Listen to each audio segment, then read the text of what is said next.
It is October 4th, 1866. Fyodor Dostoevsky is 44 years old and carrying 25,000 rubles of debt, roughly 50 times the annual salary of a government clerk. Following the death of his brother and the bankruptcy of their magazine, Dostoevsky is legally responsible for his entire extended family's survival. To clear his arrears, he signed a contract with the publisher Fyodor Stellovsky.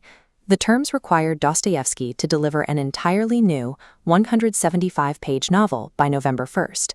Because he spent the year finishing Crime and Punishment, he hasn't written a single line of this second book.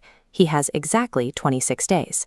If the manuscript isn't delivered by the deadline, Dostoevsky loses the publishing rights to everything he has ever written and everything he will write until 1875. Stellovsky would effectively own his creative output for nearly a decade. Facing professional extinction, Dostoevsky hired Anya Snitkina. She was a 20-year-old professional stenographer and the top graduate of her class, brought in to perform a technological intervention. While history often frames Dostoevsky as a solitary creator, his career relied on the systemic infrastructure Anya brought to his apartment. Without her specific professional skills, the legal trap set by Stellovsky would have silenced him before his most famous works were ever written. For 26 days, Dostoevsky paced his room, drinking strong tea and acting out the scenes of a story about a man consumed by gambling. He wasn't just reading, he was performing the characters' arguments aloud. Anya recorded this performance using the Gabelsberger shorthand system, a method of German cursive adapted for Russian that used symbolic strokes to represent sounds. This allowed her to capture his manic oral delivery at the literal speed of human speech. This dictation method became the laboratory for what theorist Mikhail Bakhtin called polyphony. Polyphony is a narrative structure where characters exist as independent subjects with their own worldviews, rather than mouthpieces for the author. By arguing with himself aloud while Anya transcribed, Dostoevsky could physically inhabit multiple conflicting consciousnesses at once. Anya acted as a live audience, providing an immediate feedback loop that allowed this walking style of prose to be captured without the physical delay of handwriting. The result was a novel with the frantic, breathless velocity of a spoken confession. On the final day, Stellovsky fled town to avoid accepting the manuscript and trigger a default. Anya directed Dostoevsky to the local police station to notarize the delivery. The time-stamped receipt from the police legally broke Stellovsky's trap. Winning the contract secured his past work, but the process changed how he created his future. For the rest of his life, Dostoevsky would compose every major novel using this same oral-to-stenographic method. Shortly after their marriage, the Dostoevskys fled to Europe to escape creditors. But the move triggered a crisis, a severe roulette addiction that would consume the next 4 years of their lives. Dostoevsky would lose their food money, and then beg Anya to pawn her winter coats and her wedding ring to fund the next round of bets. He would return from the tables weeping, often in a state of suicidal despair. Anya responded with a strategy of radical empathy. She categorized his gambling as a physiological medical disease rather than a moral failure, choosing to remain a calm observer of his losses. Her patience was a calculated necessity. If she scolded him, the resulting guilt would induce his severe epileptic seizures.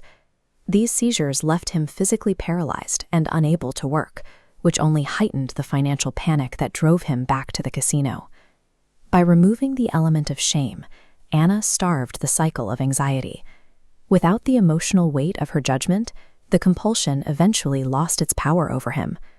In 1871, following a final loss in Wiesbaden, he stopped gambling for good. By treating the gambler as a patient, Anya stabilized the human being long enough for the writer to survive his own impulses. When they returned to Russia, the couple faced a literary market where publishers routinely bought the lifetime rights of desperate authors for small, flat fees. Anya decided to bypass these middlemen. She investigated bookseller margins, negotiated directly with paper mills, and established her own publishing house to release the novel Demons. This chart shows the result. A single edition of Demons generated 4,000 rubles in profit. That is more than Stellovsky offered for his entire life's work in 1866. By retaining the copyrights and managing the distribution herself, Anna cleared the family's 25,000 rubles of debt by 1878.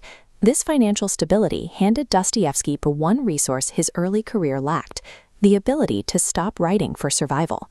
Clearing the debt provided 3 years of focused planning and revision for a single work, The Brothers Karamazov.